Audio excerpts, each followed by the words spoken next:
Hello friends, ओम श्री गणेशाय नमः।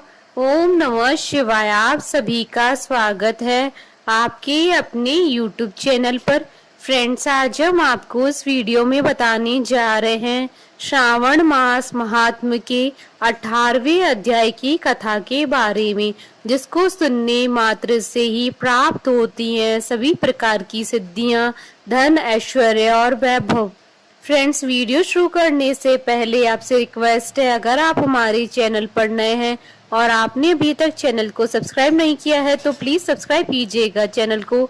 साथ ही प्रेस कीजिएगा बेल आइकन को, जिससे नए वीडियो से रिलेटेड नोटिफिकेशन आपको तुरंत प्राप्त हो सके। और वीडियो पसंद आने पर वीडियो को लाइक और शेयर जरूर कीजिएगा, ताकि सभी भक्तों को इस वीडियो का लाभ प्राप्त हो सके। और कमेंट बॉक्स में ओम नमः शिवाय जरूर लिखिएगा। श्रावण मास महात्म सभी प्रकार के विघ्नों का नाश करने वाले तथा सारी सृष्टि का पालन करने वाले श्री गणेश जी तथा ज्ञान के दाता देवी श्री सरस्वती जी तथा सब पुराणों के कर्ता श्री व्यास जी तथा श्री गुरुदेव जी के चरण कमलों में नमस्कार करके भगवान की श्रद्धा और भक्ति रस में डूबे हुए श्रावण मास महात्म की कथा कहती हूँ। आशा दशमी व्रत का विधान। सनत कुमार बोले, हे भगवान, हे पार्वती नाथ, हे भक्तों पर अनुग्रह करने वाले, हे दया सागर, अब आप दशमी तिथि का महात्म बताइए। ईश्वर बोले, हे सनत कुमार, श्रावण मास में शुक्ल पक्ष की दशमी तिथि से यह व्रत आरंभ करें। पुनः प्रत्येक महीने में शुक्ल पक्ष की दशमी तिथि को यह व्रत करें। इस प्रकार 12 महीने में इस उत्तम व्रत को करके बाद में श्रावण मास में शुक्ल पक्ष की दशमी तिथि पर इसका उद्यापन करें। राज्य की इच्छा रखने वाले राजपुत्र, उत्तम कृषि के लिए कृषक, व्यवसाय के लिए वैश्य पुत्र, पुत्र प्राप्ति के लिए गर्भिणी स्त्री, धर्म अर्थ काम की सिद्धि के लिए सामान्य जन, श्रेष्ठ वर की अभिलाषा रखने वाली कन्या, यज्ञ करने की कामना करने वाले ब्राह्मण श्रेष्ठ, आरोग्य के लिए रोगी और दीर्घकालिक पति के परदेश रहने पर उसके आने के लिए पत्नी, इन सबको तथा इसके अतिरिक्त अन्य लोगों को भी इस दशमी व्रत को करना चाहिए। जिस कारण जिसे कष्ट हो तब उसके निवारण हेतु उस मनुष्य को यह व्रत करना चाहिए।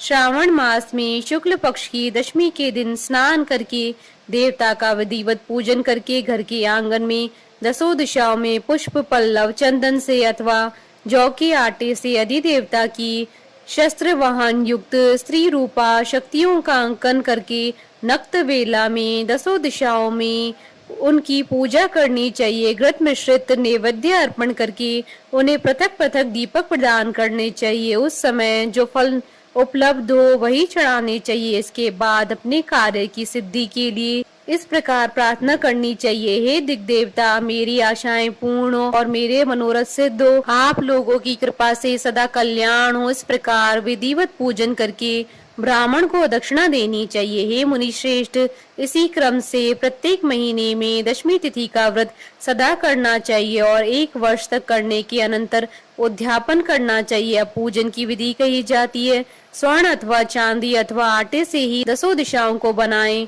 उसके बाद स्नान करके बलि भांति वस्त्राभूषण से अलंकृत होकर बंधु बांधुओं के साथ भक्ति पूर्वक मन से दशों दिग देवताओं का पूजन करना चाहिए। घर के आंगन में क्रम से इन मंत्रों के द्वारा दिग देवताओं को स्थापित करें। इस भवन के स्वामी और देवताओं तथा दानवों से नमस्कार किए जाने वाले इंद्र आपके ही समीप रहते हैं। आप ऐन्द्री नामक दिग देवता को नमस्कार है। हे आशी, अग्नि के साथ परिग्रह अर्थात विवाह होने के कारण आप आग्नेय कही जाती हैं। आप तेज स्वरूप है तथा पराशक्ति है, अतः मुझे वर देने वाली हूँ। आपका ही आश्रय लेकर वे धर्मराज सभी लोगों को दंडित करते हैं, इसलिए आप सैमिनी नाम वाली हैं। हे या में आप मेरे लिए उत्तम मनोरथ पूर्ण करने वाली हो। हाथ में खड़ग धारण किए हुए मृत्यु देवता आपका ही आश्रय ग्रहण करते हैं, अतः आप निर्रिक्ति रूपा हैं। आप मेरी आशा को पूर्ण कीजिए। हे वारुणी, समस्त भुवनों के आधार तथा जल जीवों के स्वामी वरुण देव आप में निवास करते हैं, अतः मेरे कार्य तथा धर्म को पूर्ण करने के लिए आप तत्पर हो। आप जगत के आदि स्वरूप वायु देव के साथ अधिष्ठित है, इसलिए आप वाव्य हैं। हे वाव्य, आप मेरे घर में नित्य शांति प्रदान करें।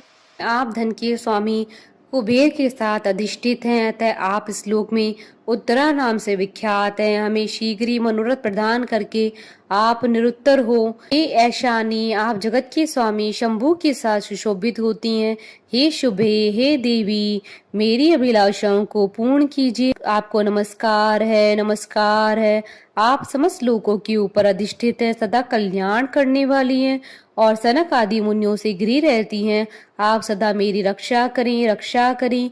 सभी नक्षत्र, ग्रह, तारागण तथा जो नक्षत्र माताएं हैं और जो भूत प्रेत तथा विघ्न का नाश करने वाले विनायक हैं, उनकी मैंने भक्ति युक्त मन से भक्ति पूर्वक पूजा की है। वे सब मेरे अभीष्ट की सिद्धि के लिए सदा तत्पर हो। नीचे के लोकों में आप सर्पों तथा नेवलों के साथ सेवित हैं, अतः नाग पत्नियों सहित आप मेरे ऊपर प्रसन्न हो। इन मंत्रों के द्वारा पुष्प धूप आदि से पूजन करके वस्त्र अलंकार तथा फल निवेदित करना चाहिए। इसके बाद वाद्य ध्वनि, गीत, नृत्य आदि मंगल कृत्यों और नाचती हुई श्रेष्ठ स्त्रियों के सहित जागरण करके रात्रि व्यतीत करनी चाहिए। कुमकुम, अक्षत, तांबूल, दान, मान आदि के द्वारा भक्ति पूर्वक मन से उस रात्रि को सुखपूर्वक व्यतीत करके प्रातः काल प्रतिमाओं की पूजा करके ब्राह्मण को प्रदान कर देनी चाहिए। इस विधि से व्रत को करके क्षमा प्रार्थना तथा प्रणाम करके मित्रों तथा प्रिय बंधुजनों को साथ लेकर भोजन करना चाहिए। हे तात, जो मनुष्य इस विधि से आदर पूर्वक दशमी व्रत करता है वह सभी मनोवांछित फल प्राप्त करता है। विशेष रूप से स्त्रियों को इस सनातन व्रत को करना चाहिए, क्योंकि मनुष्य जाति में स्त्रियां अधिक श्रद्धा कामना परायण होती हैं। हे मुनि श्रेष्ठ, धन प्रदान करने वाले, यश देने वाले, आयु बढ़ाने वाले तथा सभी कामनाओं का फल प्रदान करने वाले इस व्रत को मैंने आपसे कह दिया। तीनों लोकों में अन्य कोई भी व्रत इसके समान नहीं है। हे ब्रह्मपुत्रों में श्रेष्ठ, वांछित फल की कामना करने वाले जो मनुष्य दशमी तिथि को दशों दिशाओं की सदा पूजा करते हैं, उनके हृदय में स्थित सभी बड़ी बड़ी कामनाओं को वे दिशाएं फलीभूत कर देती हैं। इसमें अधिक कहने से क्या प्रयोजन है। हे शरद कुमार, यह व्रत मोक्षदायक है, इसमें संदेह नहीं करना चाहिए। इस व्रत के समान न कोई व्रत है और न कोई होगा। इस प्रकार श्री स्कंद पुराण के अंतर्गत ईश्वर सनत कुमार संवाद में श्रावण मास महात्म में आशा दशमी व्रत कथन नामक 18वां अध्याय पूर्ण हुआ। बोलिए भगवान शंकर, माता पार्वती जी की जय।